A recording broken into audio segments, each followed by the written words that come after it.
Olá, estamos aqui com mais um Consciência Clínica na Prática e dessa vez vamos trazer um tema que quem atende criança, os profissionais de saúde que atendem criança, se deparam com frequência, que vai ser sobre o autismo e a seletividade alimentar. Então eu trouxe aqui um caso clínico, de um paciente, sexo masculino, 3 anos de idade, e ele já tinha o diagnóstico de autismo feito por um psiquiatra infantil.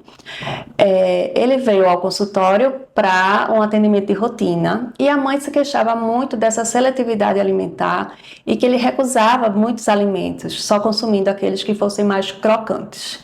Então, por conta própria, ela iniciou uma dieta no filho sem glúten e sem caseína, por perceber uma distensão abdominal, depois que ele consumia. E ela resolveu, então, modificar a dieta. E também iniciou, por conta própria, polivitamínicos.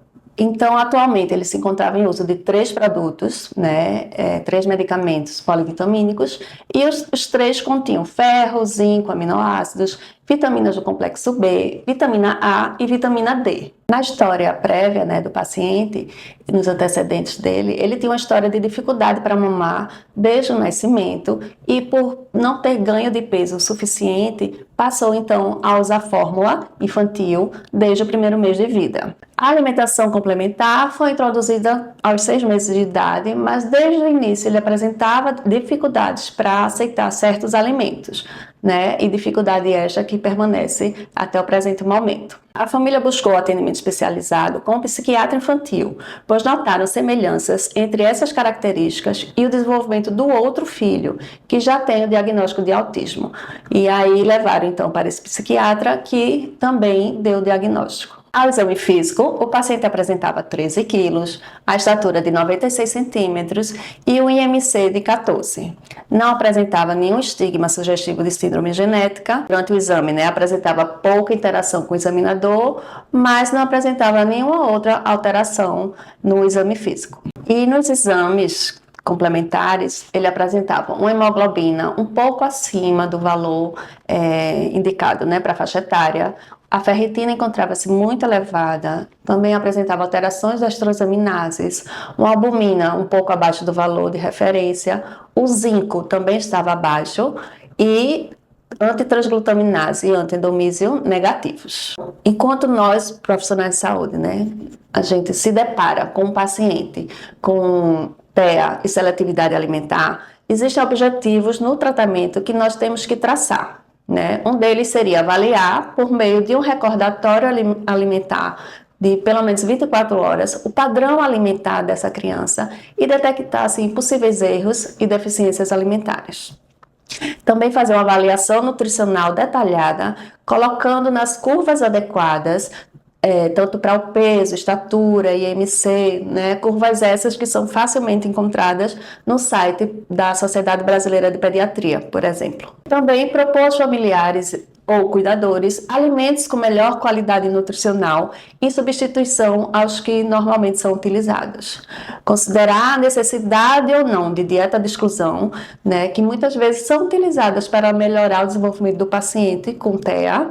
Identificar também, diante de tudo isso, possíveis deficiências em micro e macronutrientes e, após realmente constatá-las, fazer a suplementação individualizada. E, claro, ter o apoio de outros profissionais de saúde, como, por exemplo, podemos citar terapia ocupacional e também nutrição. Várias teorias elas têm sido propostas para justificar o uso de uma dieta de exclusão de glúten e caseína em crianças com autismo. Uma delas seria que essa decomposição incompleta do glúten e da caseína iria dar origem a uma série de peptídeos que podem entrar na corrente sanguínea, atravessar a barreira hematocefálica e interagir com receptores opioides, alterando assim o padrão de neurotransmissão. Acredita-se que essa entrada na circulação sistêmica ela pode ser facilitada pelo aumento da permeabilidade intestinal nessas crianças.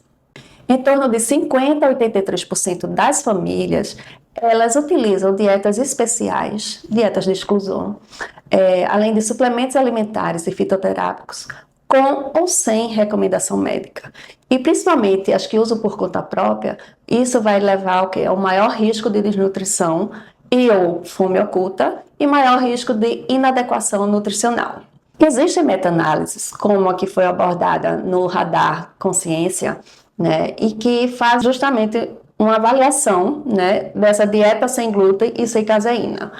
Então, essa meta-análise especificamente que foi citada no Radar, ela conclui, né, ela aponta que uma dieta sem glúten e sem caseína pode sim reduzir comportamentos estereotipados e melhorar a cognição de crianças com TEA. Porém, estudos adicionais são necessários. Não é indicado a utilização de polivitamínicos associados e também, mesmo que sejam isolados, sem uma avaliação prévia dos seus componentes e da sua real necessidade de utilização. A oferta de doses altas de ferro elementar por tempo prolongado, ela pode acarretar a hemocromatose.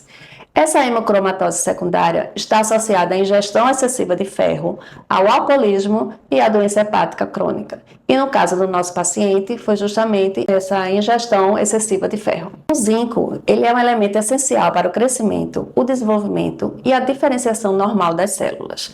Além de estar relacionado com a síntese de DNA, a transcrição do RNA e a ativação e divisão celular, sendo um componente ativo de diversas enzimas e fatores de transcrição. Apesar do nosso paciente estar usando suplementação que contenha zinco, provavelmente é em subdose, dose não terapêutica, que não vai conseguir repor, né, a sua falta de ingestão de alimentos ricos em zinco. Em relação ao ômega 3, que tem sido bastante utilizado, bastante falado, e que as famílias utilizam realmente, seja com ou sem prescrição de um profissional de saúde.